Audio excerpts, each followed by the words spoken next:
भारत में मैदानी इलाकों में तापमान बर्दाश्त के बाहर हो चुका है, वहीं पहाड़ी इलाकों में कोई स्थिति बेहतर नजर नहीं आ रही है। एक तरफ प्रचंड गर्मी से शहरों में तथा राजमार्गों पर दौड़ते वाहन अचानक धू धू कर जलने लगे हैं, जनरेटर फट रहे हैं, तो वहीं पहाड़ों के जंगलों में आग लगने की घटनाएं लगातार सामने आ रही हैं। यह चौंकाने वाले मामला ज़्यादातर क्यों न हो रहे हैं, इसकी जानकारी देते हैं। और गर्मी के भीषण गर्मी क्यों पड़ रही है, इसकी भी जानकारी देते हैं, इसकी वजह बताते हैं। लेकिन उससे पहले अगर चैनल पहली बार आए हैं, चैनल को सब्सक्राइब कर लीजिए, बेल आइकन को प्रेस करना ना भूलें। चले जाते हैं क्या है पूरी कहानी। हम सब ने जिस तरह की जीवन शैली अपना ली है, उससे तो अंततः होना ही तय है। वो प्रत्यक्ष नजर आ रहा है। अल नीनो या नीनो वैज्ञानिक भाषा में मौसम के व्यवहार के लिए उपयोग में आते हैं। वे समझ में कुछ आता हो या ना आता हो, लेकिन इस बार जिस तरह से प्रचंड गर्मी ने हालत पैदा किए हैं, उससे जरूर कुछ सिखा दिया होगा।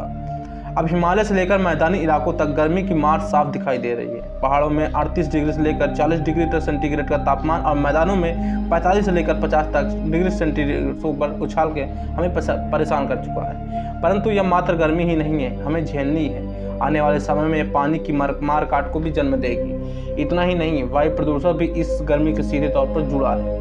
बढ़ती गर्मी में एक तरफ एसी कूलर चलाने के लिए मजबूर कर देती हैं, तो वहीं इनसे बाहर वातावरण में प्रतिकूल प्रभाव पड़ रहा है। लगातार सुलग रहे हैं जंगल। सबसे बड़ी बात यह है कि जंगल को राहत देते थे जो जंगल हमारी जीवन शैली में आत्मरक्षा के लिए हमारी जीवन शैली को आसान बनाते थे, वो लगातार सुलग रहे हैं।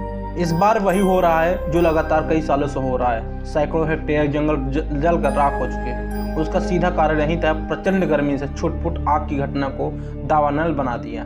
नमी के अभाव से उत्तराखंड के वनों को एक बार फिर से आग की लपेट में झोंक दिया गया। गर्मी में इस तरह के कई अन्य दुष्प्रभाव भी जुड़े होते हैं। शरीर का सीधा नुकसान तो होगा ही, साथ में डायरिया, डेंगू जैसे कई बीमारियां लपेट में ले लेंगी। क्या कहते हैं इसे, हाथ से छूटा नियंत्रण। खड़ी गाड़ियों में आग लग जाती है तो डीजल के जनरेटर बटकर बम हो जाते हैं।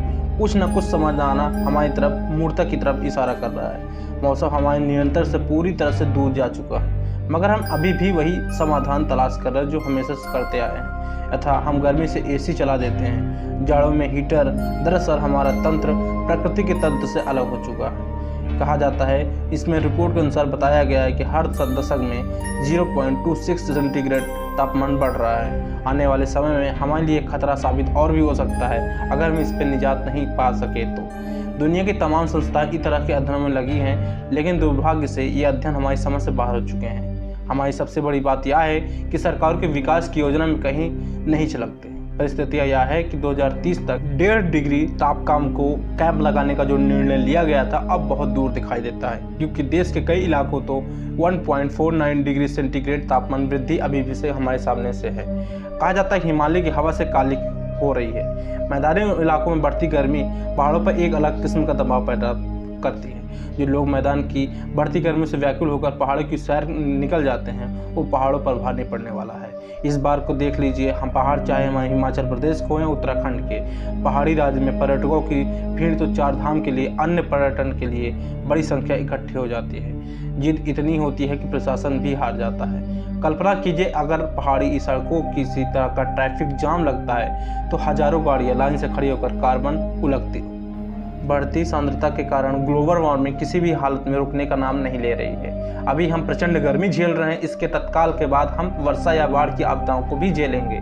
जिसके बाद शीतकाल आएगा तो वक्त तक हम कम नहीं होगा, जिसकी जाड़ों का एहसास दिलाता है। वर्ष कोई भी हो, मौसम कैसा भी हो, उसमें आपदा का सामना हमको अब करना ही पड़ेगा, जिसमें स्वयं उसके हिसाब से बचाना अपने आप को एक सबसे बड़ा टास्क हो चुका है।